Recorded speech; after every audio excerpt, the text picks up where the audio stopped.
সুমাইয়া আসমানের দিকে তাকাইয়া কয়, মালিক, দুনিয়ার কারো পরিমাণ আনি নাই, তোমারও পরিমাণ আনছি। আজকে তোমারও পরিমাণ আনার কারণে এই নিষ্ঠুর আবু জাহেল দুনিয়ার লোকের সামনে আমাকে বিবস্ত্র করতেছে, দুনিয়ার লোকের সামনে আমাকে উলঙ্গ করতেছে। মালিক, দুনিয়ার ইজ্জত চাই না, আখিরাতের ইজ্জত চাই। একটা চিৎকার দিয়ে বলি আল্লাহু আকবার। সম্মানিত হাজিরিন, আজকে আমরা এই মজমার মধ্যে বসে মহান রব্বে কারিমের শুকরিয়া আদায় করে আলহামদুলিল্লাহ পড়লাম। এই আলহামদুলিল্লাহ পড়ার কারণে মহান রব্বে কারিম আমার আপনার আমল নামায় কমপক্ষে প্রতিটি হরফের বিনিময়ে 10টি করে নেকি দান করে দিয়েছেন, বলি সুবহানাল্লাহ। আপনারা জানলে আরো আনন্দিত হবেন যে যখনই আমরা সুবহানাল্লাহ পড়লাম, এই সুবহানাল্লাহ পড়ার কারণে আজকে আমরা যে যেখান থেকে সুবহানাল্লাহ পড়েছি, অনেকের মা বাবা ভাই বোন দাদা দাদি নানা নানি শ্বশুর শাশুড়ি পাড়া প্রতিবেশী অন্ধকার কবরে শায়িত আছে, যারা এখন সুবহানাল্লাহ পড়ছেন, আল্লাহ রাব্বুল আলামিন এই মুহূর্ত থেকে আগামী 40 দিন পর্যন্ত ওই সমস্ত কবরবাসীর আযাবগুলোকে মাফ করে দিয়েছে, বলে সুবহানাল্লাহ। কাজেই যেই মহান রব্বে কারিম আমাকে আপনাকে দুনিয়ার জমিনে মুসলিম হিসেবে সৃষ্টি করলেন, নবী মুহাম্মদুর রাসূলুল্লাহ সাল্লাল্লাহু আলাইহি ওয়াসাল্লামের মতো একজন শ্রেষ্ঠ নবী দান করলেন, দুনিয়ার মধ্যে হাজারো নিয়ামত দ্বারা সুসজ্জিত করলেন, ওই মহান রব্বে কারিমকে চেনার জানার বোঝার দরকার আছে কি নাই? আরো জোরে বলি। কাজেই দল মত নির্বিশেষে, জাতি ধর্ম বর্গ শেষে, কামার কুমার জেলে চাষা রাজা রাজরানী চাকর চাকরানী, ডাক্তার কন্ট্রাক্টর হেল্পার ড্রাইভার, রাষ্ট্রপতি স্বরাষ্ট্রপতি এমপি মন্ত্রী জজ ব্যারিস্টার, আদামরা পতমরা বাতেমরা কাঙ্গাল কাঙ্গালিনী অনাথ অনাথিনী এতিম মিসকিন জওয়ান বুড়া, রাজারবাগী কুতুববাগী দেওয়ানবাগী সুরেশ্বরী মাইজবান্ডারি চন্দ্রপুরী এনাটপুরী আট্রসী উজানি শস্যানি ইত্যাদি ইত্যাদি, যত দল যত মত যত জাতি আছে, আমরা সকলেই দল মত নির্বিশেষে কার গোলাম? আর জোরে বলি কার গোলাম? আরেকটা ডাক দিয়ে বলি কার গোলাম? হে মুসলমান, ঈমান আনছি আল্লাহর উপর, ভয় করব একমাত্র আল্লাহকে। আল্লাহ ছাড়া পৃথিবীর মধ্যে অন্য কাউকে ভয় করার দরকার আছে? তাহলে চিৎকার দিয়ে বলেন আমরা সবাই কার গোলাম? আজকে আমরা মুসলমান নিজেদের ঐতিহ্য ভুলে গেছি, আমরা মুসলমান নিশ্চুপ হয়ে গেছি। কিন্তু ভুলে যাবেন না মুসলমান, আমরা কোন জাতি?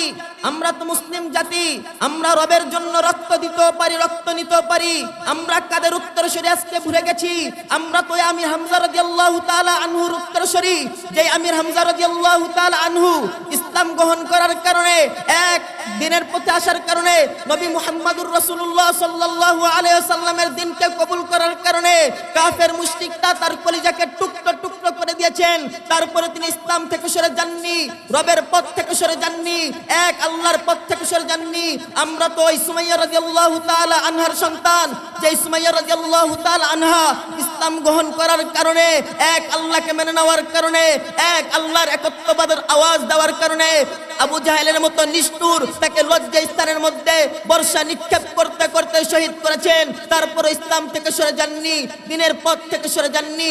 আমরা তো এই বেলাল রাদিয়াল্লাহু তাআলা আনহুর সৈনিক, যে বেলাল রাদিয়াল্লাহু তাআলা আনহুকে এক আল্লাহর একত্ববাদের আওয়াজ দেওয়ার কারণে, এক আল্লাহর দিনকে মেনে নেওয়ার কারণে কাফের মুশরিকরা তাকে গরম বালির মধ্যে টেনে হিঁচড়ে নিয়ে গেছে, বুকের মধ্যে পাথর চাপা দিয়েছে, তাকে জিব্রা টান দিয়েছে, এমন ভাবে নানা প্রকার জুলুম অত্যাচার করেছে।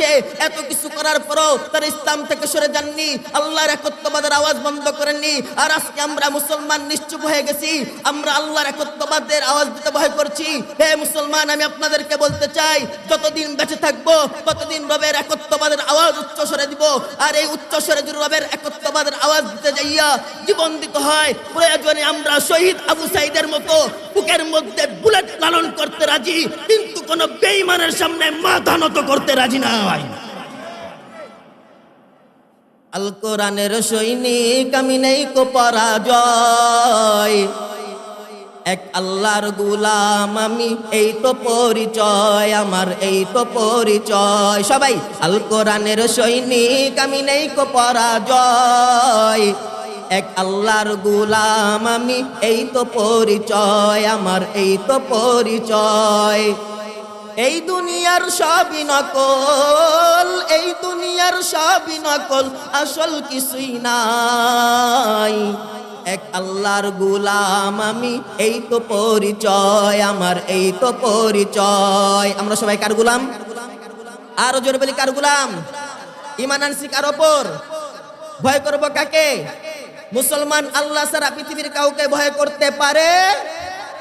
আল্লাহ পাক কোরআনুল কারীমের মধ্যে বলেন, হাবিব আপনি আপনার উম্মতদেরকে জানায় দেন তারা যেন দুনিয়ার মধ্যে দুইটা কাজ শক্ত করে করে। আল্লাহর নবী কয়, আল্লাহ এই দুইটা কাজ কি? আল্লাহ রাব্বুল আলামিন বলেন, ইন্নামাল মুমিনুনাল্লাযীনা আমানু বিল্লাহি ওয়া রাসূলিহি সুম্মা লাম ইয়ারতাবু ওয়া জাহাদু বিআমওয়ালিহিম ওয়া আনফুসিহিম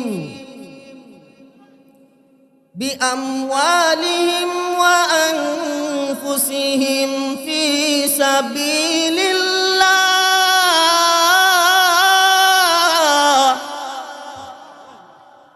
আল্লাহ পাক কয়, হাবিব আপনি আপনার উম্মতদেরকে জানায় দেন তারা যেন দুনিয়ার মধ্যে আমি আল্লাহ এবং আপনার রাসূলের উপর ঈমান আনে। আর ঈমানটা আনবে কেমন ভাবে? নিঃসন্দেহে, নিঃসংশয়, নির্ভেজাল এমন ভাবে ঈমান আনার পর তারা আরেকটা কাজ করবে। কি কাজ? তারা যেন জিহাদ করে আমি আল্লাহর রাস্তায় জান এবং মাল ধারা। আল্লাহর নবীকে, আল্লাহ যদি আমার এই উম্মতেরা এই দুইটা কাজ শক্ত করে করে তাহলে তাদের জন্য কোনো পুরস্কার আছে? আল্লাহ পাক কয়, হ্যাঁ। আল্লাহ পাক উলাইকা হুমুস সাদিকুন।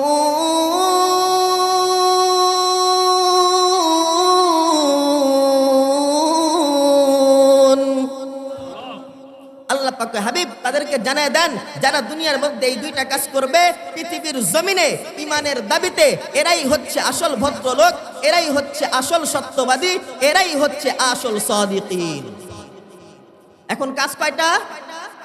এক নাম্বার, আল্লাহ এবং আল্লাহর রাসূলের উপর ঈমান আনতে হবে নিঃসন্দেহে, নিঃসংশয়ে, নির্ভেজাল। আর এভাবে ঈমান আনার পর কাজ হলো জিহাদ করতে হবে জান এবং মাল দ্বারা আল্লাহর রাস্তায়। এখন প্রশ্ন, জিহাদ যে করবেন এই জিহাদটা কি মুসলমানের সাথে করবেন নাকি বেঈমানের সাথে করবেন? কথা বলেন। বেঈমানের সাথে। কিন্তু আমার প্রশ্ন, 2018 সালে ইস্তেমার ময়দানে 5000 ওলামা তলাবার বুকের খাঁটি রক্ত, তাজা রক্ত খনন করে আপনারা কোন জিহাদ পালন করলেন? ওই 2018 সালের হত্যা মামলার বিচার না হওয়ার কারণে ওই সাতপন্থী এতাতি গোষ্ঠী লাইফে সাহস পেয়ে তার আবার এই 2024-এ রাতের অন্ধকারে আমার নিরহ তাহাজ্জুদ গুজারি মুসলমানের উপর আক্রমণ করলো। 4 জনকে পৃথিবী থেকে সরিয়ে দিল, অসংখ্য অগণিত হাফেজে কোরআনকে মারলো, অসংখ্য অগণিত তাহাজ্জুদ গুজারি মুসলমানদেরকে মারলো। আবার তারা স্লোগান দেয়, আমরা মূল তাবলীগ করছি, আমরা হকের পথে আছি, আমরা দাওয়াতি কাজ করছি। আল্লাহর নবীর হাদিস অনুযায়ী, আল মুসলিমু মান সালিমাল মুসলিমুনা মিন লিসানিহি ওয়া ইয়াদি, যে মুসলমানকে হত্যা করলো সে কখনো মুমিন হতে পারে না, সে কখনো মুসলমান হতে পারে না। আর বাংলাদেশের মানুষ স্পষ্টভাবে জেনে গেছে যে তোমরা ইসলামের দুশমন, জাতির দুশমন, বিশ্ব মানবতার দুশমন, আলেম ওলামার দুশমন। ইতিপূর্বে বাংলাদেশের যত বাতিল ফেরকা মাথা যারা দিয়ে উঠেছিল, আলেম ওলামা এবং তাওহীদি জনতা তাদেরকে যেমন ভাবে নিষিদ্ধর ঘোষণা করেছিল, এখন বর্তমান সময়ের একটাই দাবি, এই সাতপন্থী এতাতি সন্ত্রাসী জাতিদেরকেও বাংলাদেশের আলেম ওলামা এবং তাওহীদি জনতার ঐক্যমতে নিষিদ্ধর ঘোষণা করতে হবে, নিষিদ্ধর ঘোষণা করতে হবে। কথা বলেন ঠিক কিনা? মুসলমানদের মাইরা তারা স্লোগান দেয়, আমরা দাওয়াতি কাজ করতেছি। চিন্তা করছেন, যদি মুসলমানের সাথে মারামারি করি তাহলে তো কাফের, মুশরিক, বেঈমান তারা দেখা নাচানাচি করবই। কথা বলেন ঠিক কিনা? কতদিন আগে শুনেন নাই, চট্টগ্রামে ইসকন একটা জাতি আছে হিন্দুত্ববাদী। ওই হিন্দুত্ববাদী ইসকন জাতি আমার মুসলমান সাইফুল ইসলাম আলিফ ভাইকে কুপিয়ে হত্যা করছে।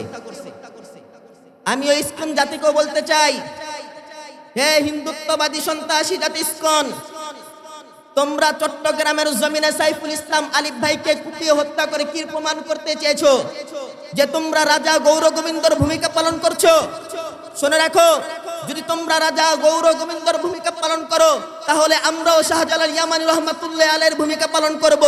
রাজা গৌর গোবিন্দ যখন সিলেটের জমিনে অন্যায় অত্যাচারের কোনো সীমা রাখে নাই, তখন শাহজালাল ইয়ামানী রহমাতুল্লাহ আলাইহি যেমন ভাবে আল্লাহু আকবারের ধ্বনি দিয়েছিল, আর এই আল্লাহু আকবারের ধ্বনিতে রাজা গৌর গোবিন্দ যেমন ভাবে সিলেটের জমিন ছেড়ে পালাতে বাধ্য হয়েছিল, তেমনি ভাবে যদি আমরা 95% মুসলমান দেশের মুসলমান এক হতে পারি, কাঁধে কাঁধ মিলাইতে পারি, নারায়ে তাকবীর আল্লাহু আকবারের ধ্বনি দেই, তাহলে তোমাদের মতো সন্ত্রাসী ইসকন উগ্রতাবাদী হিন্দুত্ববাদী শুধু চট্টগ্রামের জমিন আর বাংলাদেশের জমিন নয়, বরং পৃথিবীর কোন রাষ্ট্রে পালানোর জায়গা পাবে না, পালানোর জায়গা পাবে না।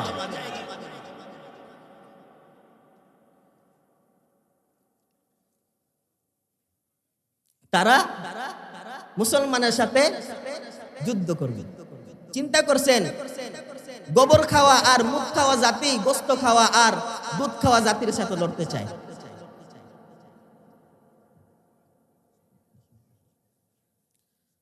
কাজেই জিহাদ করতে হবে বেঈমানের সাথে, মুসলমানের সাথে জিহাদ করলে হবে না। মুসলমান ভাই ভাই যদি জিহাদের ডাকি আসে, তাহলে বেঈমানের সাথে জিহাদ করতে হবে। আল্লাহ পাক রব্বুল আলামিন কোরআনুল কারীমের মধ্যে বলে দিয়েছেন, ইন্নামাল মুমিনুনা আল্লাযীনা আমানু বিল্লাহি ওয়া রাসূলিহি সুম্মা লাম ইয়ারতাবু ওয়া জাহাদু বিআমওয়ালিহিম ওয়া আনফুসিহিম ফি সাবিলিল্লাহ উলাইকা হুমুস সাদিকুন। আল্লাহ রাব্বুল আলামিন কোরআনুল কারীমের মধ্যে জানায়া দেন, নবী আমার আপনি আপনার উম্মতদেরকে জানায়া দেন, তারা যেন আমি আল্লাহ এবং আপনি রাসূলের উপর ঈমান আনে। ঈমানটা আনবে কেমন ভাবে? নিঃসন্দেহে ঈমান আনবে, কোনো ভেজাল থাকবে না, কোনো সন্দেহ থাকবে না, ওই ঈমানের মধ্যে কোনো সংশয় থাকবে না। এমন ভাবে ঈমান আনার পর তারা যেন জিহাদ করে। কোথায় জিহাদ করবে? জান এবং মাল দ্বারা। কোন জায়গায়? আমি আল্লাহর রাস্তায়। আল্লাহর নবী বলেন, মালিক যদি তারা এমন ভাবে কাজটা করে, তাহলে হবে কি? আল্লাহ রাব্বুল আলামিন জানায় দেয়, দুনিয়ার জমিনে ঈমানের দাবিতে এরাই হচ্ছে আসল সত্যবাদী, এরাই হচ্ছে আসল ভদ্রলোক, এরাই হচ্ছে আসল সাদিকিন। চিৎকার দিয়ে বলে সুবহানাল্লাহ, আরো জোরে বলি সুবহানাল্লাহ। কিন্তু আজকে দুঃখের বিষয়, আমার আপনার বয়স 30 বছর 40 বছর হয়ে গেল, কিন্তু আমরা সত্যবাদী হইতে পারলাম না, আমরা আল্লাহওয়ালা হইতে পারলাম না, আমরা সাদিকিন হইতে পারলাম না। কিন্তু হাদিস খুলে দেখেন, সুমাইয়া রাদিয়াল্লাহু তাআলা আনহা একজন মহিলা মানুষ রে বাবা, কিন্তু তার ঈমানটা কত দামি, তার ঈমানটা কত মজবুত ছিল। যখন তিনি ইসলাম গ্রহণ করলো, ইসলাম গ্রহণের কথা যখন মক্কার অলিগলির মধ্যে ছড়াইয়া যায়, সমস্ত মক্কার মানুষ জেনে গেছে সুমাইয়া মুসলমান হয়ে গেছে। মক্কার কাফেররা রেডি হয়ে গেছে সুমাইয়ার উপর আক্রমণ করার কারণে। এবার যখন আবু জাহেল জেনে গেল সুমাইয়া মুসলমান হয়ে গেছে, ডাক দিয়া কয়, রে সুমাইয়া, শুনতে পেলাম তুই নাকি মুহাম্মদের ধর্ম গ্রহণ করেছিস।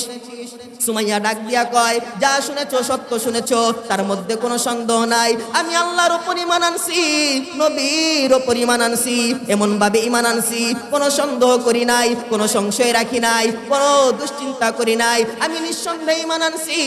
এবার আবু জাহেল ডাক দিয়া কয়, তোর কত বড় স্পর্ধা, আমার সামনে মক্কার জমিনে তুই ইসলাম গ্রহণের সুসংবাদ দিতেছিস, এখনই তোকে মজা বুঝাবো, এখনই তোর ঈমান আনার স্বাদ বুঝাবো। সুমাইয়া ডাক দিয়া কয়, যত মজা বুঝাও, যে ঈমান একবার আনছি ওই ঈমান আর ছাড়বো না। চিৎকার দিয়ে বলে সুবহানাল্লাহ। এবার আবু জাহেল ডাক দিয়া কয়, এ লোকেরা, সুমাইয়াকে তোরা ধর, ওর হাত দুইটা টান টান কর, ওর হাত দুইটা টান টান কর, ওর হাত দুইটা টান টান করার পর ওর শরীর থেকে কাপড়টা খুলে ফেল, ওকে পুরো উলঙ্গ করে দে, আজকে আমি ওকে ঈমান আনার মজা বুঝাবো। সুমাইয়া আসমানের দিকে তাকাইয়া কয়, মালিক দুনিয়ার কারো পরিমাণ আনি নাই, তোমার উপর ঈমান আনছি। আজকে তোমার উপর ঈমান আনার কারণে এই নিষ্ঠুর আবু জাহেল দুনিয়ার লোকের সামনে আমাকে বিভস্ত করতেছে, দুনিয়ার লোকের সামনে আমাকে উলঙ্গ করতেছে। মালিক, দুনিয়ার ইজ্জত চাই না, আখিরাতের ইজ্জত চাই। একটা চিৎকার দিয়ে বলি আল্লাহু আকবার। এবার আবু জাহেল ডাক দিয়া কয়, ঈমান আনবি না ছাড়বি? কয় না, ঈমান ছাড়বো না। আবু জাহেল ডাক দিয়া কয়, আমার হাতের মধ্যে একটা বল্লম দাও, আজকে ওর ঈমান আনার মজা বুঝাবো। বল্লমটা হাতে লইয়া আবু জাহেল যখন সুমাইয়া রাদিয়াল্লাহু তাআলা আনহার তলপেট বরাবর আঘাত করতেছে, আঘাত করতে করতে লজ্জাস্থান পর্যন্ত আঘাত করছে। হঠাৎ করে সুমাইয়া মাটির মধ্যে পড়ে গেছে, মাটির মধ্যে পইরা কাঁদতেছে, কাঁদতে কাঁদতে হঠাৎ করে হাসি দিয়ে ফেলছে। আবু জাহেল ডাক দিয়া কয়, সুমাইয়াকে আর মারা দরকার নাই। কয় কেন মারা দরকার নাই? কয় সুমাইয়া পাগল হয়ে গেছে। কয় কেমনে পাগল হইছে? কয় দুনিয়ার সমস্ত মানুষ মারা যাওয়ার আগে কান্না করে, কিন্তু দেখো না সুমাইয়া হাসতেছে। সুমাইয়া ডাক দিয়া কয়, রে আবু জাহেল, আমি পাগল হই নাই, আমি পাগল হই নাই, আমি তো হাসতেছি। কয় হাসতেছো কেন? কয় যখন তুমি আমাকে অত্যাচার করতেছো, তুমি আমাকে আঘাত করতেছো, আমি আসমানের দিকে তাকাইয়া দেখি আমার মাওলা আসমানের দরজাটা খুলিয়া দিছে। আসমানের দরজাটা খুলিয়া দেওয়ার পর আমি ওই আসমানের দরজার দিকে তাকাইয়া জান্নাতের হুরপরিদের মেলামেশা দেখতাছি, তাদের আনন্দ দেখতাছি। ওই তাদের আনন্দ দেখিয়া আমি সুমাইয়া হাসতেছি। আল্লাহু আকবার। उल्फत में बराबर के वफा हो के जफा हो,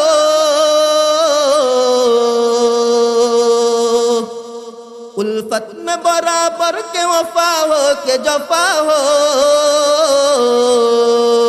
हर चीज में लज्जत है अगर दिल में मजा हो, हर चीज में लज्जत है अगर दिल में मजा हो। अल्लाहु अकबर।